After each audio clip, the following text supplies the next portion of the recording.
ആമിന ബീവി നരകത്തിലാണെന്ന് പറയുന്നവരാണ് വഹാബികൾ. ആമിന ബീവി ആരാ? റസൂലുള്ളാഹിന്റെ ഉമ്മയല്ലേ? ഉമ്മ ലോകത്തെ തന്നെ. ലോകം അവിടെ നിൽക്കട്ടെ. ലോകം എന്താന്നും അറിയില്ല, ആലം എന്താന്നും അറിയില്ല, ദുനിയാവ് എന്താന്നും അറിയില്ല, അല്ല എന്താന്നും അറിയില്ല, ബാക്കി ഒന്നും അറിയില്ല. എന്നിട്ട് മറ്റുള്ളവരെ കുറ്റം പറയാൻ പള്ളമ രണ്ട് കാലും വിറ്റിയിട്ട് തലയിലൊരു തുണിയും കൗത്തിയിട്ട് ചുറ്റിയിട്ടുണ്ട് വരും. ഇവിടെ വഹാബികളെ കുറിച്ച് പറയുന്നതിന് വഹാബികളാണ് മറുപടി പറയേണ്ടത്.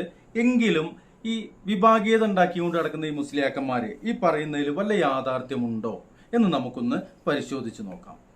അത് കഴിഞ്ഞ് മൂപ്പര് കുറെ വിവരക്കേട് പറയുന്നുണ്ട്, അതെല്ലാം നമുക്ക് നോക്കാവുന്നതാണ്. ഇവിടെ ഒരു സംശയമുണ്ട്. പ്രവാചകന്റെ മാതാവ് ആമിന, അവര് ഇസ്ലാം മതം വിശ്വസിച്ചുകൊണ്ട് ലാ ഇലാഹ ഇല്ലല്ലാഹ് മുഹമ്മദ് റസൂലുള്ളാഹ് എന്ന കലിമത്ത് ഷഹാദ ഉച്ചരിച്ചുകൊണ്ടല്ല മരണം സംഭവിച്ചിട്ടുള്ളത്. അപ്പോ അവരുടെ സ്ഥാനം എവിടെയാണ് എന്നാണ് ഹദീസുകളിൽ വ്യക്തമാക്കിയിട്ടുള്ളത്. വഹാബി പറഞ്ഞതോ അല്ലെങ്കിൽ ഖുറാഫി പറഞ്ഞതോ കുബൂരി പറഞ്ഞതോ ഒന്നുമല്ല ചോദിക്കുന്നത്. ഹദീസിൽ ആ വിഷയത്തിൽ എന്താണ് പറയുന്നത് ഒന്ന് പറഞ്ഞു തരൂ. പ്രവാചകന്റെ മാതാവ് ആമിനയുടെ സ്ഥാനം സംബന്ധിച്ച് ഹദീസുകളിൽ വ്യത്യസ്ത പരാമർശങ്ങളുണ്ട്. ചില ഹദീസുകൾ അവർക്ക് മാപ്പു ലഭിച്ചതായി സൂചിപ്പിക്കുന്നു, മറ്റു ചിലത് അവർ നരകത്തിലാണെന്നും. ഈ വിഷയം പണ്ഡിതന്മാർക്കിടയിൽ തർക്ക വിഷയമാണ്. അതിനാൽ ഈ കാര്യത്തിൽ ഒരു തീർപ്പിലെത്തുക എളുപ്പമല്ല. ഒരു മിനിറ്റ്. ഇവിടെ പണ്ഡിതന്മാര് എന്ന് പറയുന്നത് ഒന്നും എനിക്കറിയണ്ട. സ്വഹീഹായ ഹദീസിൽ എന്താണ് അത് സംബന്ധിച്ചുള്ള പരാമർശം? അതിനെ കുറിച്ച് താങ്കൾക്ക് വല്ലതും അറിയോ? സ്വഹീഹായ ഹദീസുകളിൽ പ്രവാചകന്റെ മാതാവ് ആമിനയുടെ സ്ഥാനം സംബന്ധിച്ച് വ്യക്തമായ പരാമർശങ്ങൾ ഉണ്ട്. ഒരു ഹദീസിൽ പ്രവാചകൻ പറയുന്നു, എന്റെ മാതാവും നിങ്ങളുടെ മാതാവും നരകത്തിലാണ്. ഇത് ഇമാം മുസ്ലിം രേഖപ്പെടുത്തിയ സ്വഹീഹായ ഹദീസാണ്. ഈ വിഷയത്തിൽ മറ്റു തരത്തിലുള്ള ഹദീസുകളും നിലവിലുണ്ട്. എന്നാൽ ഇത് ഒരു പ്രധാനപ്പെട്ട വസ്തുതയാണ്. ഒരു മിനിറ്റ്. ആ ഹദീസിനെ കുറിച്ച് ഞാൻ കേട്ടിട്ടുണ്ട്. എന്റെ മാതാപിതാക്കളുടെ അല്ലെങ്കിൽ എന്റെ മാതാവിന്റെ ഇപ്പോഴത്തെ അവസ്ഥ എന്താണ് എന്ന് ചോദിക്കുമ്പോൾ അതിന് മറുപടി പറയുകയും ആ മറുപടി കേട്ട് അദ്ദേഹം വിഷമിക്കുമ്പോൾ നിന്റെ മാതാവിന്റെ അവസ്ഥ തന്നെയാണ് എന്റെ മാതാവിന്റെയും എന്ന് പറയുന്ന സ്വഹീഹ് മുസ്ലിമിലെ ഒരു ഹദീസാണ്. ആ ഹദീസ് നമ്പർ ഒന്ന് പറഞ്ഞു തരുമോ? സ്വഹീഹ് മുസ്ലിമിൽ ഈ ഹദീസ് രേഖപ്പെടുത്തിയിട്ടുണ്ട്. കിതാബ് അൽ ഈമാൻ ഹദീസ് നമ്പർ 203 എന്ന ഭാഗത്താണ് ഇത് കാണാൻ സാധിക്കുന്നത്. പ്രവാചകൻ തന്റെ മാതാവിന്റെ ഖബർ സന്ദർശിക്കാൻ അള്ളാഹുവിനോട് അനുവാദം ചോദിച്ചതും എന്നാൽ അവർക്ക് മാപ്പുമോചനം തേടാൻ അനുവാദം ലഭിച്ചില്ല എന്നതും ഈ ഹദീസിൽ പറയുന്നുണ്ട്. ഇത് താങ്കൾ ഉദ്ദേശിച്ച ഹദീസ് തന്നെയാണോ? ഇതും ഒരു ഹദീസ്. ഏതായാലും ഇതിപ്പോ നമുക്ക് ചക്കട്ടപ്പം മുയലിനെ കിട്ടിയ പോലെ ഈ ഹദീസ് ചോദിക്കാൻ നിൽക്കുകയായിരുന്നു. പ്രവാചകന് ഖബർ സിയാറത്തിന് അനുവാദം നൽകാതിരുന്നതും പിന്നീട് നൽകിയതുമായ സംഭവം ഒക്കെ എനിക്കറിയേണ്ടത്, ഒരു സ്വഹാബി പ്രവാചകനോട് മരണപ്പെട്ടു പോയ അദ്ദേഹത്തിന്റെ ഉമ്മയുടെ അവസ്ഥ എന്താണെന്ന് പ്രവാചകനോട് ചോദിക്കുന്ന സ്വഹീഹ് മുസ്ലിമിൽ ഒരു ഹദീസ് ഉണ്ടല്ലോ, അത് എത്രാമത്തെ ഹദീസാണ്? സ്വഹീഹ് മുസ്ലിമിൽ മരണപ്പെട്ട ഉമ്മയുടെ അവസ്ഥയെക്കുറിച്ച് ചോദിക്കുന്ന ഒരു സ്വഹാബിയെ കുറിച്ചുള്ള ഹദീസ് ഉണ്ട്. ഈ ഹദീസ് കിതാബ് അൽ ഈമാൻ ഹദീസ് നമ്പർ 203 എന്ന ഭാഗത്താണ് കാണാൻ സാധിക്കുന്നത്. ഞാൻ നേരത്തെ പറഞ്ഞതും ഇതേ ഹദീസിനെ കുറിച്ചാണ്. താങ്കൾക്ക് ഈ ഹദീസിന്റെ പൂർണ്ണമായ വിവരണം ആവശ്യമുണ്ടോ? ഇനി എനിക്ക് അറിയേണ്ട ഒരു കാര്യമുണ്ട്.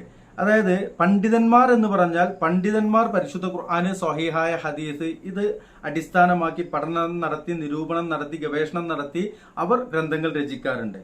അപ്പോ ഹദീസ് അതുപോലെ തന്നെ ഖുർആന് ഇതാണ് ഇസ്ലാമിന്റെ പ്രമാണങ്ങൾ. ഈ പ്രമാണത്തിൽ പ്രവാചകന്റെ മാതാവിന്റെ അവസ്ഥ എന്താന്ന് ആ മാതാവിന്റെ മകനായ പ്രവാചകർ സല്ലല്ലാഹു അലൈഹി വസല്ലം തന്നെയാണ് പറയുന്നത്. പിന്നെന്തിനാണ് ഇപ്പൊ ഈ വഹാബികളെ കുറ്റം പറയുന്നത്? അല്ലെങ്കിൽ ഏതെങ്കിലും പട്ടണം എന്തെങ്കിലും എഴുതി വെച്ചുകൊണ്ട് നമ്മളെന്തിനാ നോക്കുന്നത്? അള്ളാന്റെ റസൂല് പറഞ്ഞത് എന്താണ്? അവസ്ഥ ഇതാണെന്നല്ലേ. അപ്പോ അത്രേ ഉള്ളൂ. ഇൻഷാ അല്ലാഹ് ഇനി അടുത്ത വിവരക്കേടാൽ പറയുന്നുണ്ട്. അപ്പൊ ഞാൻ അതുമായിട്ട് വരാം. ഓക്കെ? തീർച്ചയായും ഖുർആനും സ്വഹീഹായ ഹദീസുകളുമാണ് ഇസ്ലാമിലെ പ്രധാന പ്രമാണങ്ങൾ. പ്രവാചകന്റെ വചനങ്ങളാണ് ഹദീസുകളായി നാം പഠിക്കുന്നത്. ഈ വിഷയം കൂടുതൽ ചർച്ച ചെയ്യാൻ താല്പര്യമുണ്ടെങ്കിൽ എപ്പോൾ വേണമെങ്കിലും ചോദിക്കാം. ആ മനുഷ്യൻ പറഞ്ഞ കാര്യം അത് വഹാബികൾ പറഞ്ഞൊന്നല്ല. വഹാബികൾ അങ്ങനെ പറഞ്ഞിട്ടുണ്ടെങ്കിൽ അത് ഹദീസ് അടിസ്ഥാനാക്കിയാണ്. ഈ തലേക്കെട്ടനെ ഹദീസും അറിയില്ല, ഒന്നും അറിയില്ല, ഒരു ചുക്കുഞ്ഞുണ്ടാൻ പോരില്ല. ഇനിയിപ്പോ ലോകത്തിന്റെ കഥ പറയണോ? കേട്ടോളിയിട്ടില്ലേ? ലോകന്ന് പറയുന്നത് ഉദാഹരണങ്ങൾ പറയുന്നത് മറ്റൊന്നും, ഉദ്ദേശിക്കുന്നത് വേറൊന്നും. എന്നാൽ ആ ഹദീസ് എന്താണ് എന്നുള്ളതൊക്കെ പറയാം. വിവരക്കേട് പറഞ്ഞാല് ഇവിടെ വിവരമില്ലാത്ത ഞാൻ തിരുത്തും. വല്ല ആവശ്യമുണ്ടോ? ലോകത്തെ തന്നെ ഏറ്റവും ശ്രേഷ്ഠതയുള്ള സ്ഥലം ഏതാ? അർശാണോ? അല്ല. കഅബയാണോ? അല്ല. പിന്നെ ഏതാ? നബി സല്ലല്ലാഹു അലൈഹി വസല്ലം തങ്ങളുടെ ഷറഫാക്കപ്പെട്ട ശരീരം ചേർന്നു നിൽക്കുന്ന ആ മണ്ണാണ് ലോകത്തെ ഏറ്റവും ശ്രേഷ്ഠമുള്ള സ്ഥലം എന്ന്. ഒരു മിനിറ്റ് മൊയ്ലിയരെ, അതായത് ലോകത്തെ ഏറ്റവും ശ്രേഷ്ഠമായ സ്ഥലം ഏതാണ് എന്ന് ചോദിക്കുമ്പോൾ ഹർഷ് എന്നവിടെ പറയുന്നുണ്ട് അല്ലേ? ഹർഷാണോ എന്ന് ചോദിക്കുമ്പോൾ ഈ ഭൂമി മാത്രമല്ല, ഭൂമിയിലെ ഏറ്റവും ശ്രേഷ്ഠമായത് എന്നോ അല്ലെങ്കിൽ ഭൂമിയിലെ സ്വർഗം എന്നോ പറയുന്നത് പ്രവാചകന്റെ ഖബറ് അല്ലെങ്കിൽ ആയിഷ ബീവിയുടെ വീട്. ആ വീടിനും പ്രവാചകന്റെ മിമ്പറിനും ഇടയിലുള്ള റൗള ഷെരീഫാണ്. അതാണ് ഈ ഭൂമിയിലെ സ്വർഗം എന്ന് പറഞ്ഞിട്ടുണ്ട്. പക്ഷെ അർഷ അവിടെ പറഞ്ഞു. അങ്ങനെയെങ്കിൽ ഈ ഭൂമിയിലുള്ളത് മാത്രമല്ല, ലോകം എന്നത് മാസിവൽ ബാരി എന്ന ആലം അല്ലല്ലാത്തതൊക്കെ അടങ്ങുന്ന ആ ആലത്തിലാണെങ്കിൽ അതെവിടെ പറഞ്ഞിട്ടുള്ളത്? കയ്യിൽ നിന്നെടുത്ത് കൂട്ടിക്കാണോ എന്നാ ആ പേപ്പർ അങ്ങനെ 4 മടക്കി അണ്ടർഡോറിന്റെ പോക്കറ്റിലിട്ടോ പറ എന്ന് ലോകത്തെ മുഴുവൻ പണ്ഡിതന്മാര് പറയുന്നുണ്ട്. ഏതാണ് ഈ പണ്ഡിതന്മാര്? അതായത് പ്രവാചകന്റെ ഒരു ഹദീസ് ഉണ്ട്. ആ ഹദീസ് ഏതാണെന്ന് നോക്കാം, എന്നിട്ട് ഇയാളെ വിവരക്കേടിന് നമുക്ക് കേൾക്കാം. പ്രവാചകന്റെ ഖബറിനും പ്രവാചകന്റെ മിമ്പറിനും ഇടയിലുള്ള സ്ഥലമാണ് ഭൂമിയിലെ സ്വർഗം എന്നൊരു ഹദീസ് ഉണ്ട്. അത് ഒന്ന് വിശദീകരിക്കൂ. അത് ഏത് ഗ്രന്ഥത്തിലാണ്? എത്രാമത്തെ ഹദീസാണ്? അതെ, ആ ഹദീസ് വളരെ പ്രസിദ്ധമാണ്. എന്റെ ഖബറിനും മിമ്പറിനും ഇടയിലുള്ള സ്ഥലം സ്വർഗത്തിലെ ഒരു പൂന്തോട്ടമാണ് എന്ന് പ്രവാചകൻ പറഞ്ഞിട്ടുണ്ട്. ഇത് സ്വഹീഹ് അൽ ബുഖാരിയിലും സ്വഹീഹ് മുസ്ലിമിലും രേഖപ്പെടുത്തിയിട്ടുണ്ട്. ബുഖാരിയിൽ ഇത് ഹദീസ് നമ്പർ 1196 മുസ്ലിമിൽ ഹദീസ് നമ്പർ 1391 കാണാം. മസ്ജിദുൻ നബവിയിലെ റൗദ ഷരീഫ് എന്ന പ്രദേശത്തിനാണ് ഈ മഹത്വം കൽപ്പിച്ചിട്ടുള്ളത്. Okay, thank you. അപ്പോ പ്രിയമുള്ളവരെ, ഇവിടെ പറഞ്ഞത് ഭൂമിയിലത്തെ സ്വർഗത്തിന്റെ കാര്യമാണ്. അത് ഇവിടെ ഒരു ഹദീസ് ഉണ്ട്, അത് ഭൂമിയിലെ സ്വർഗമാണെന്ന് തന്നെ ഉണ്ട്. അതിലേക്ക് എന്തിനാണ് ഈ ഹർഷവും കുർഷിയും ഒക്കെ കൊണ്ടുവരുന്നത് മൊയ്ലിയരെ? അത് തെറ്റിദ്ധരിപ്പിക്കാനല്ലേ, മനുഷ്യന്മാരെ പറ്റിക്കാനല്ലേ, വിവരക്കേട് പറയാനല്ലേ, വിളമ്പാനല്ലേ? അയാള് കുറച്ചും കൂടി പറയുന്നുണ്ട്. അത് കഴിഞ്ഞിട്ട് നമുക്ക്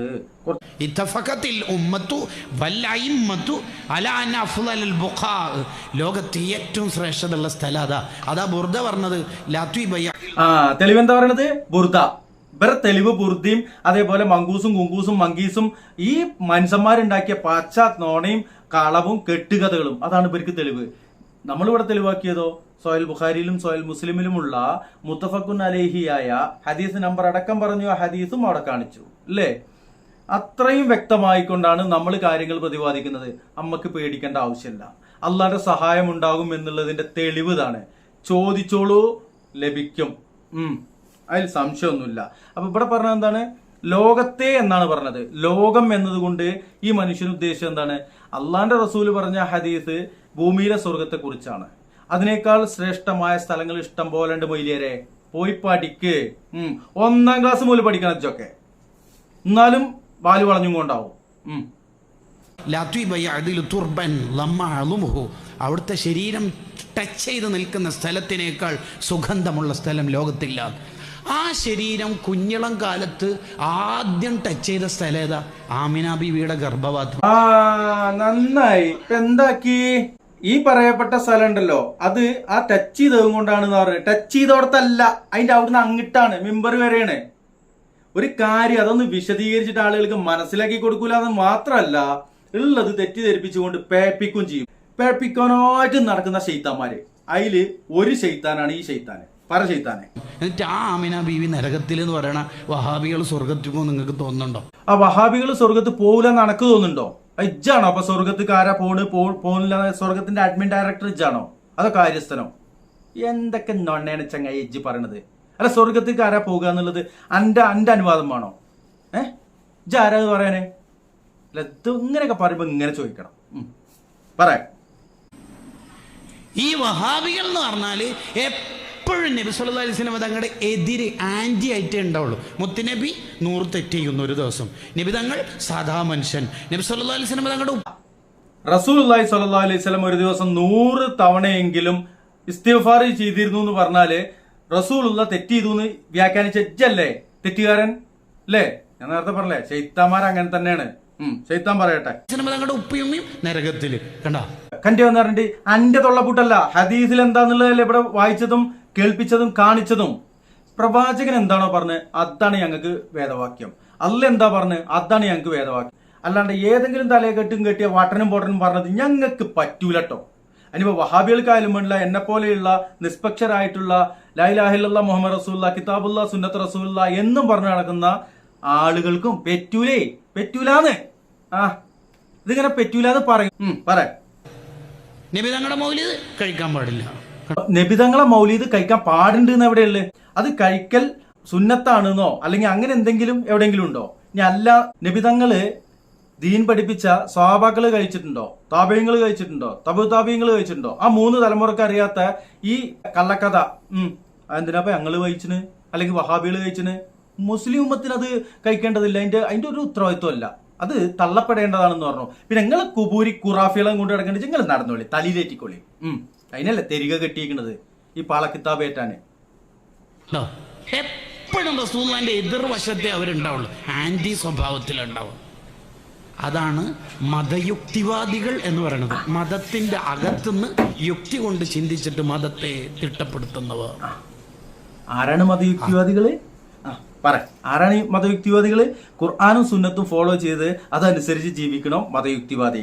ഈ പൊട്ടപ്പോയത്തെ ഏതെങ്കിലും വട്ടനും എഴുതി വെച്ച് എന്തെങ്കിലും പൊട്ടപ്പോയത്തം, ബ്ലണ്ടർ, പച്ചനോണ, കള്ളക്കഥ അത് ഏറ്റിയിട്ട് തെരിക കെട്ടി ഏറ്റി നടക്കണ ഇതുപോലത്തെ ആളുകള് മുത്തക്കി ഓനാണ് ഇപ്പൊ മറ്റുള്ളവർ സ്വർഗത്തിൽ ഉണ്ടോ ഇല്ലേ? പിന്നെ ഖുർആൻ അറിയില്ല, സുന്നത്ത് അറിയില്ല, പിന്നെന്താ അറിയാ? ഏതെങ്കിലും വട്ടൻ എന്തെങ്കിലും എഴുതി കുണിച്ച് അതുമ്മ ചാടി പൊടിച്ച് അത് കലക്കി കുടിക്കും. അല്ലാഹു ഇതുപോലത്തെ ദജ്ജാലുമാരിൽ നിന്ന് നമ്മളെ കാത്തു രക്ഷിക്കട്ടെ എന്നാണ് പറയുവാനുള്ളത്. അസ്സലാമു അലൈക്കും വറഹ്മത്തുള്ളാഹി.